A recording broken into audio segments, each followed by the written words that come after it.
Okay. Tonight, we will not be reading from the book. And so before we begin, let's take a few moments to be quiet together.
Good evening,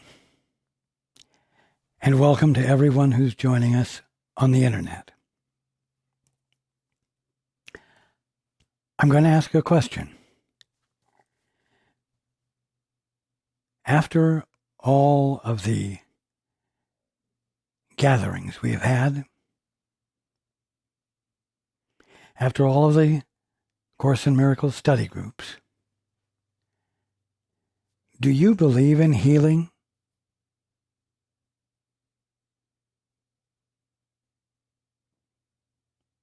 Do you believe in healing?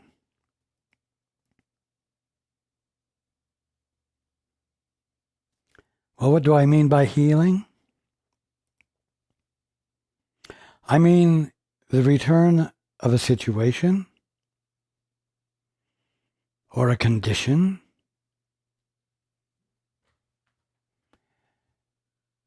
to its spiritual original, its original divine status.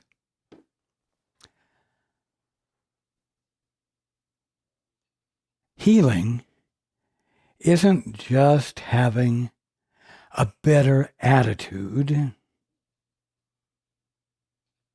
while lack or injury or illness still seems to be present, even though it's in a benign form that isn't really threatening, but does represent an incapacity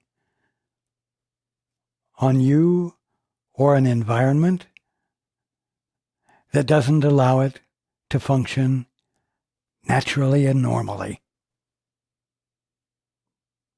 In other words, healing is redemption in all respects, not just emotional or mental, but in what you would call tangible, physical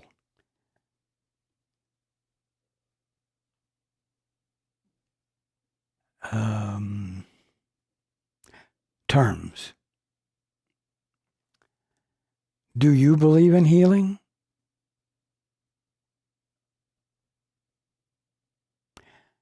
Do you believe in redemption, where injury is no longer present or observable, and there is nothing to indicate or infer that there ever was an injury or an illness, a physical malfunction? Healing is the eradication of that malfunction so that any thorough physical examination will show no evidence of abnormality of any sort.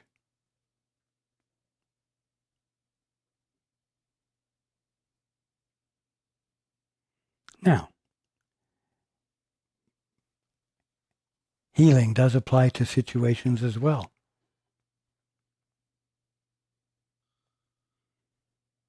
You get word unexpectedly that you're going to be evicted from your apartment.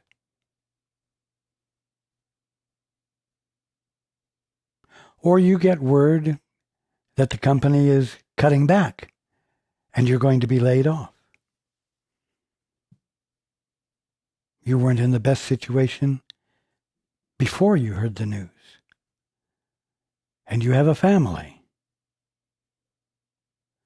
My God, you have a problem.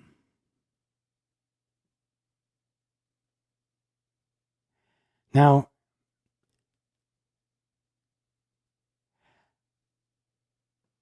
what is a problem?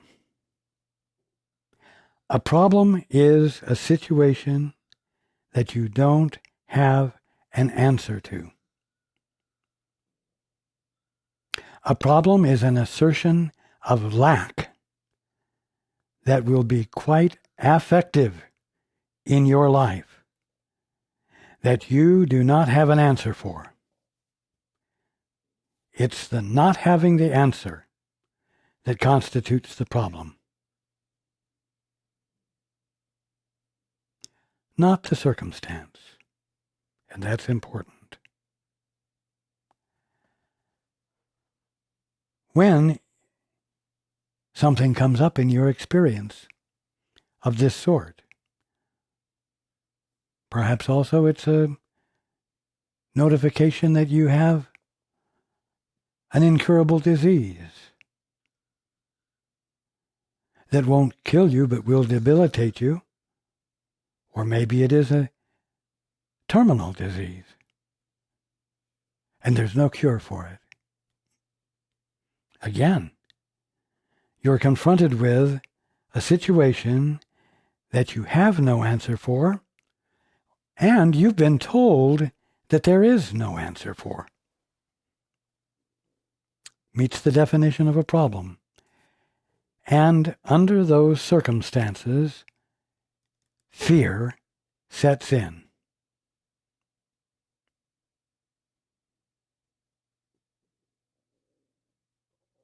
Now, fear is itself debilitating. It causes one to become dysfunctional, even non-functional.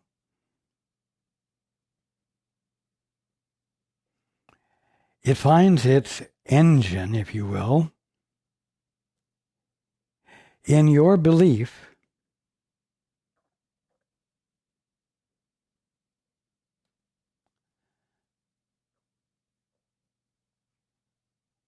that nothing can be done.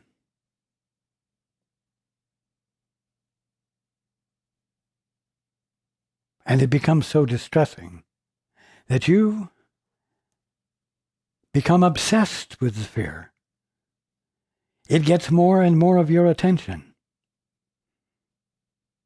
And it is more and more upsetting.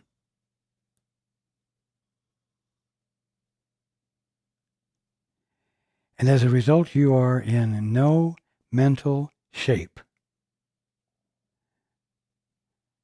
to hear the answer, the redemptive, corrective answer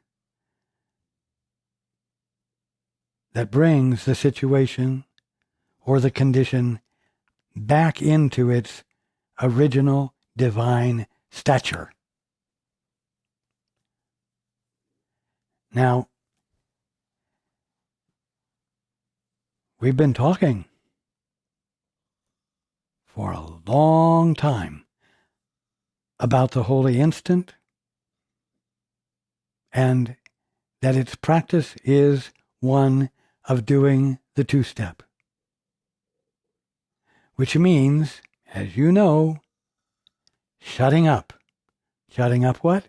Shutting up your thinking. Shutting up the fear. And in the silence asking, what is the answer here? Now, what needs to be better understood is this. Fear has nothing to do with the problem or the solution. It's all about itself. Again, fear has nothing to do with the problem or the solution. It's all and only about itself. That's why, as you engage fear, by choosing to activate it because you don't have an answer and you don't think one is available,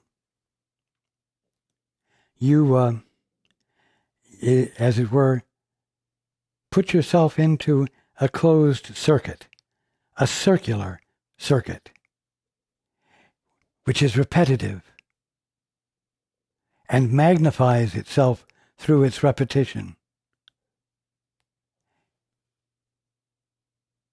It distracts you, actually, from the situation that you have defined as a problem. You become preoccupied entirely with the experience of fear,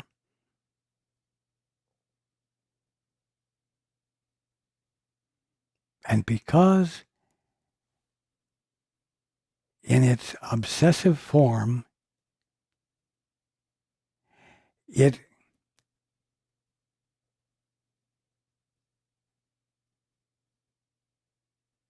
suggests that the only solution is to mount a great defense. You become self-centered, not problem-centered or solution-centered. You become self-centered, self-protective, which is arrogance. And then you become angry, which is self-righteousness. And then, when you hear me say, the answer is the holy instant, and that you need to shut up and ask of the Father, what is the truth here? You, because of your preoccupation with fear, ask the question, what is the truth here? Through the lens of fear. And so, when you ask, what is the truth here about my being laid off? You think you're going to hear that you're being laid off because you were lazy, or because you were misunderstood, or for some illegitimate reason which you can do nothing about. You see? you, through the lens of fear, believe that the truth is going to convict you and leave you dangling there in the problem. And that is a misunderstanding.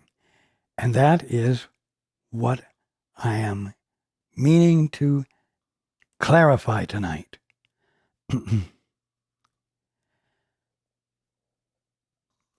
Because fear has nothing to do with the problem or the solution, you can abandon it. Except that's not easy because you are obsessed by it. Nevertheless, I'm telling you tonight, and you had best write it down so you can remember it. Fear has nothing to do with the problem or the solution.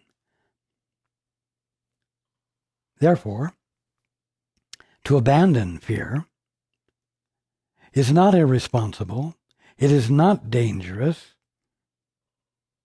and it will not put you in the presence of threat of any kind, because in the absence of this fear that seems so all-important to you, you will have peace. And in peace,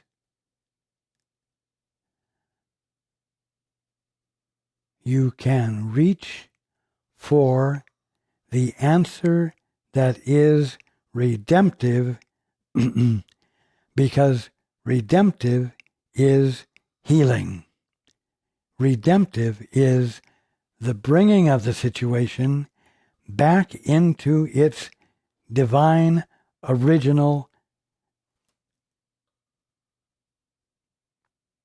state.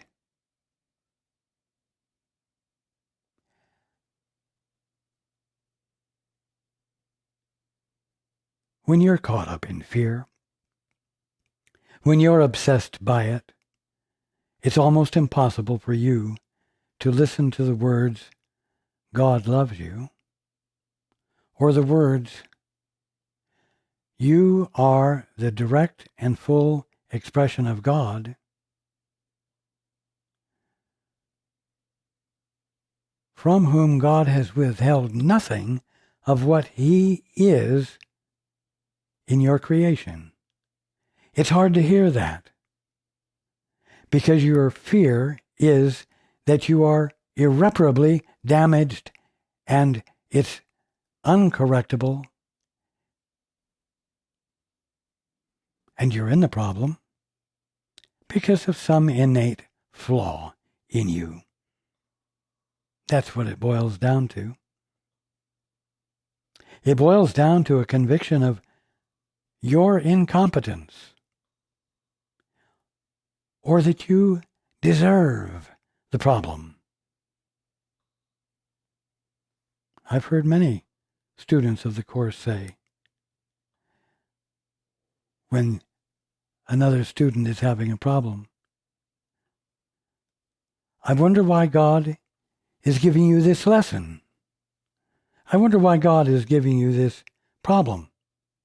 There must be some learning in it. And in this, the problem becomes legitimized when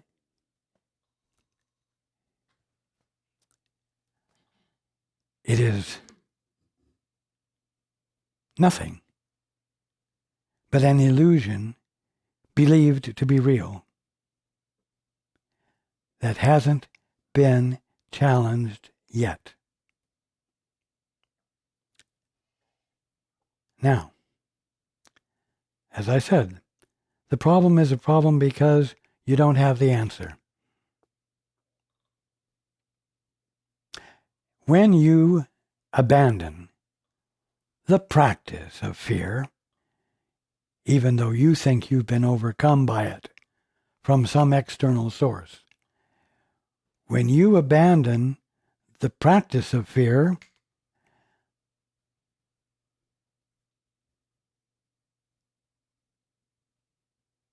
you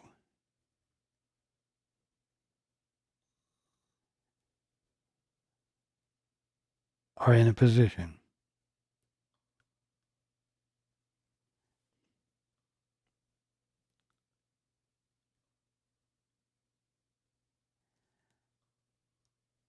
to step into the holy instant, to step into the void,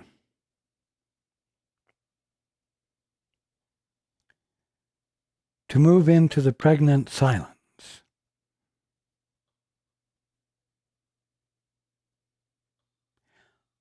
where the unknown can become known.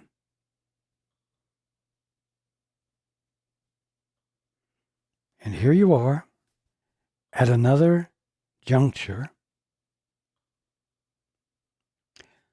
where the remnants of fear can suggest to you that you have trouble hearing guidance, or that for one reason or another, you are not going to be likely, it is not likely that you're going to be able to hear the voice for truth or God.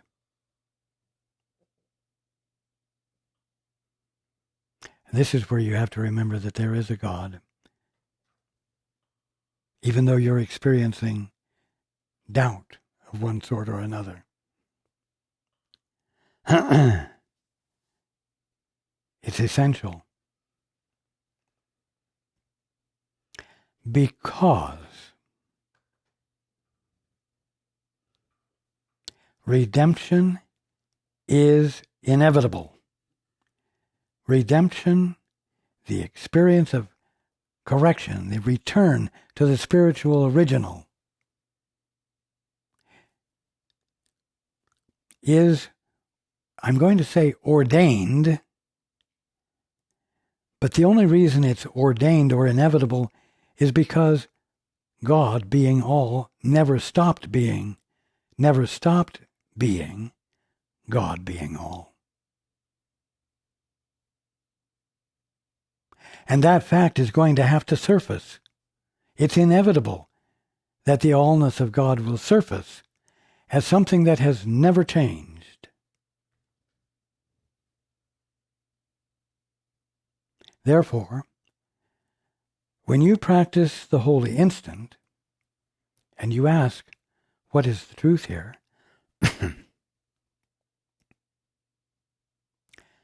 You are employing faith.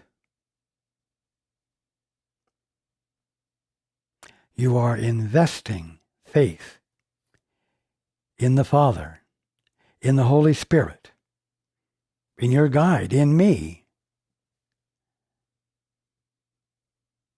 that the answer that redeems will be made clear to you, even though you don't know what it is.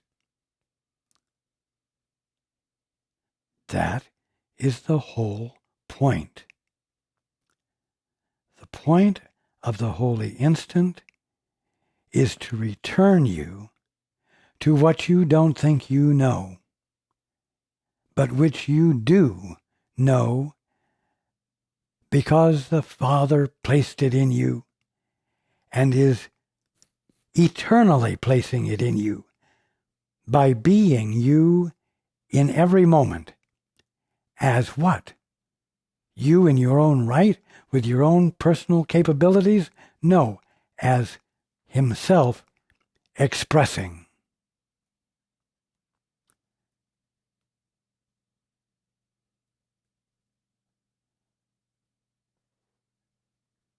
Are you getting the point? Here is the point again. In spite of fear, in spite of distress, abandon it. As unreasonable as that seems at the moment you're employing it, abandon it, because I've told you tonight, and repeatedly in other ways in the past, that the practice of the holy instant is the means to remember God by caring about your brother, or caring about some part of the kingdom of heaven that you're presently calling a physical universe, and desiring to know God's truth about that. You are inviting what you have forgotten to be remembered, to present itself again, as it were, to you,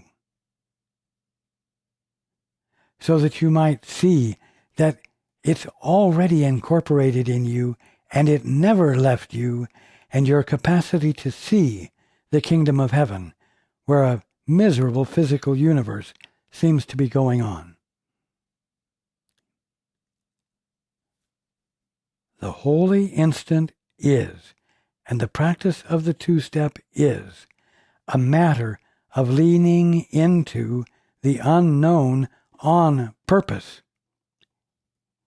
letting yourself not know, not requiring that you know before you lean into it, before you lean into the Father, before you lean into your right mind.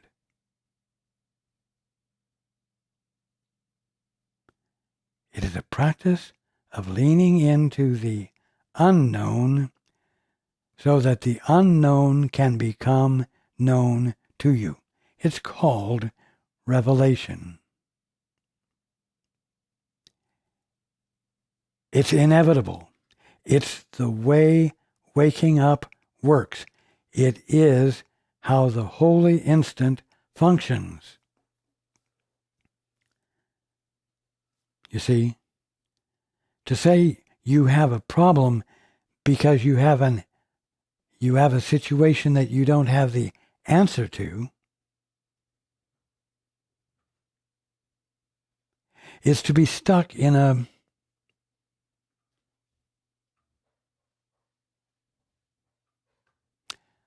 total lack of reason, a simple case of insanity, if you will. If there is a situation calling for correction, correction is available. If there is a situation that does not look like the kingdom of heaven or the perfection of God being, then there is available that which corrects it, even though you don't know what it is.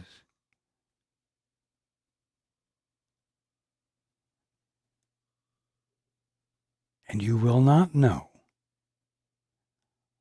what the redemptive answer is until you let yourself not know what the answer is, which means abandoning any confidences you have in yourself to be able to come up with the answer through the excellent use of reasoning and logic, and your best use of your spiritual learning in the past. You see, until you abandon self-confidence, you can't really, with humility, turn to God and ask Him to reveal the truth to you, to reveal the answer that is the answer, to make the unknown known to you. And yet that is what needs to happen.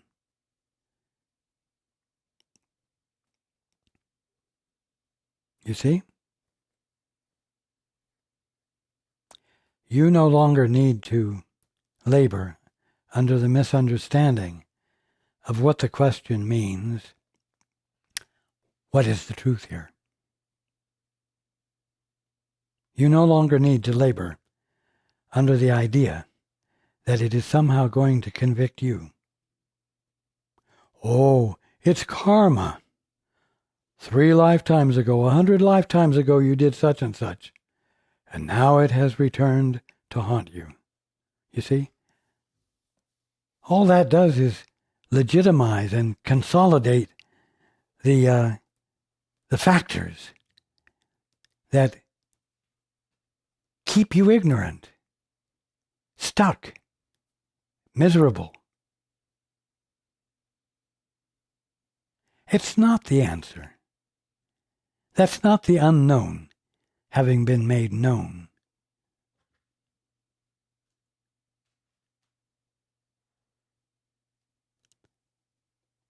To ask to know what is the truth here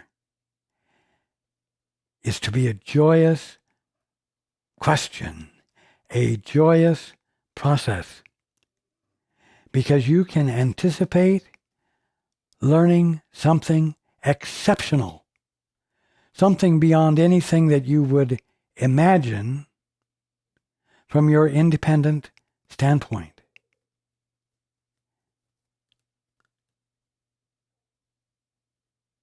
You have to have faith in 2 things. One is that there is an answer that redeems, and the second part is that the answer will be made known to you if you but humbly ask to know what it is, and then listen without biasing the answer with any preconceptions or favorite theories that you have.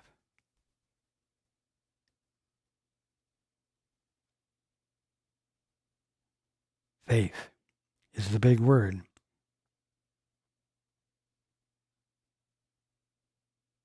That underlies the efficacy of the holy instant. Because it requires you to abandon faith in yourself, this miserable, puny little organism that sins, suffers, and dies, and placing your faith in something that you can't have proof of the existence of until you, in your humility, reach out to it and expect a response. In the response, you have the proof. You see?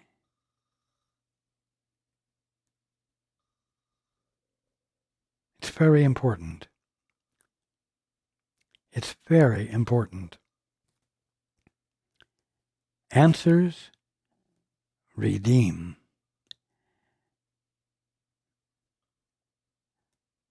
Fear has nothing to do with the problem or the solution. It's all about itself. Abandon it, and the situation that you were calling a problem that warranted the fear will be a situation calling for an answer that does exist, that you can count on the existence of, so that you may, in your peace, without fear, shut up and ask to know. Father, reveal to me what the redemptive answer is here. Reveal to me the good news that has nothing to do with the problem as I was perceiving it, and all of the imaginative justifications that I was able to come up with for having the problem, and therefore condemning me to suffering. You see? The practice of the 2-step is guaranteed to work. But you will not dare to let the answer in until you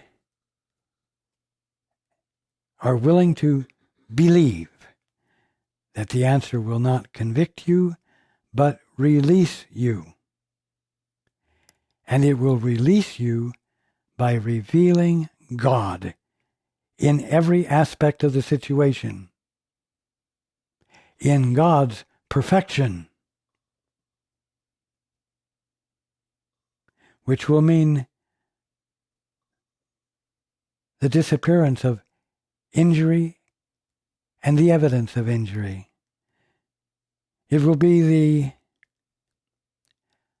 permanent remission of a terminal disease or a not-so-terminal disease.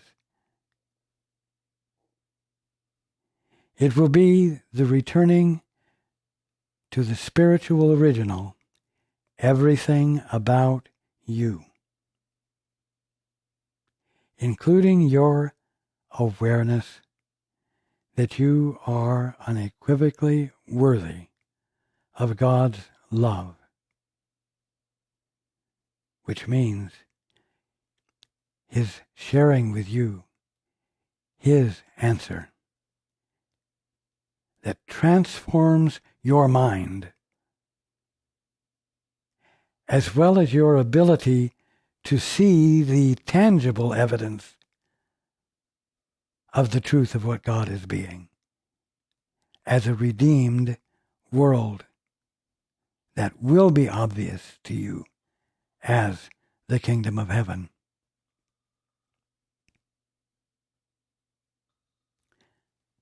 But you must dare to believe in healing to begin with.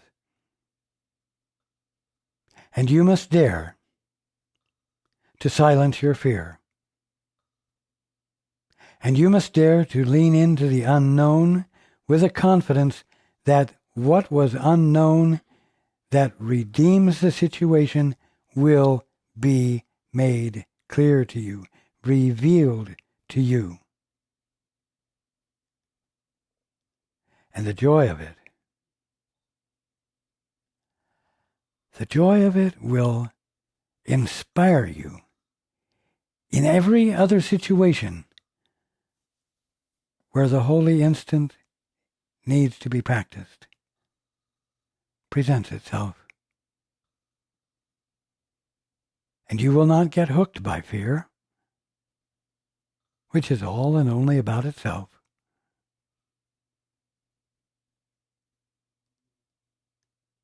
And you will move, I will say, from glory unto glory until the transformation is complete in you, and fear and ultimate self-righteousness simply no longer occur.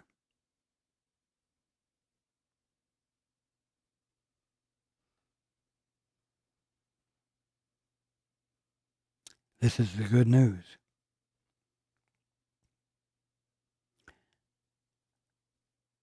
Between now and the next time we get together, I want all of you to dare to practice leaning into the unknown, expecting the unknown to reveal itself to you as the known, as redemption, not conviction. And lean into it constantly. All day long, every day, you are not seeing the kingdom of heaven. And so the redemption of your vision is available for you to access constantly, as an adventure, if you will.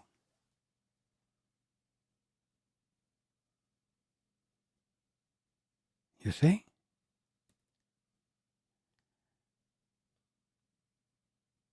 This should lighten your load.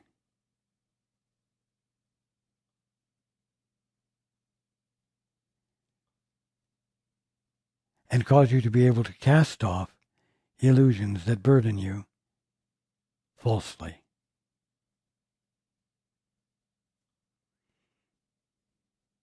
I'm very grateful to be able to spend this time with you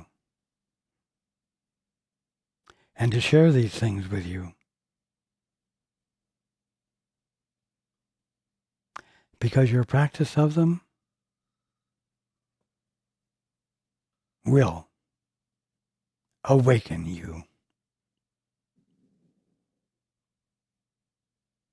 so that we may enjoy our brotherhood without illusions.